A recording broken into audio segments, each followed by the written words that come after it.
y a beaucoup plus passionnant à faire au jardin que de s'éreinter à retourner la terre. En revanche, c'est un travail indispensable. Alors tant qu'à faire, confions-le à une machine, à une motobineuse. Je vous propose aujourd'hui d'utiliser la motobineuse Ultiwolf Mob 2 qui est équipée d'un moteur Subaru Robin de 169 cm3 qui développe une puissance de 5 chevaux. C'est une motobineuse extrêmement facile à utiliser. Il y a simplement 2 poignées, marche avant, marche arrière et rien d'autre à régler. Avant d'utiliser tout matériel à moteur, il faut faire le plein de lubrifiant et de carburant. Avec la Mob 2, Ultiwolf livre un petit accessoire extrêmement utile qui permet de doser avec précision l'huile du moteur. Utilisez plutôt bien sûr de l'huile pour la motoculture.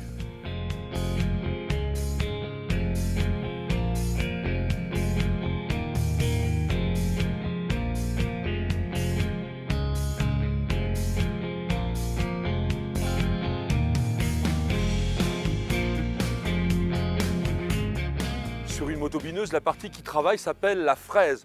Elle est munie de 4 couteaux qui vont permettre de broyer la terre et de l'émietter très finement et permettre aussi l'enfouissement du fumier, des amendements organiques et également l'élimination de la végétation spontanée. Ça, c'est vraiment un outil extrêmement efficace. Alors, la motobineuse Ultiwolf Mob 2 est munie de 4 fraises qui permettent un travail sur environ 45 cm de large, mais il est également possible d'en ajouter une de chaque côté, ce qui va donner 60 cm de large. Dernier préparatif avant la mise en route, nous allons relever la roue de transport, tout simplement. Et voilà. Alors, le starter, n'oublions pas. Et puis...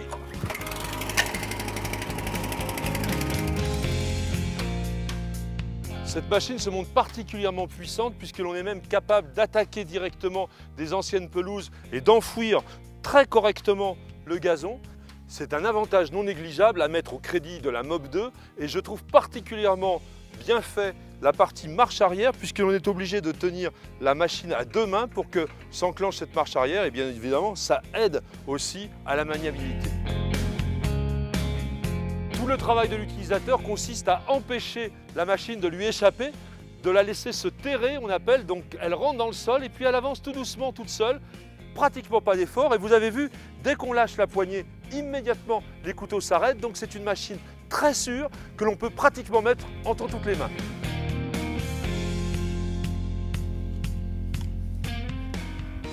Après le passage de la motobineuse, le travail du jardinier consiste maintenant à niveler le sol avec une griffe et puis après avec le râteau. Et il n'y aura plus qu'à mettre en culture, mais ça c'est une autre histoire.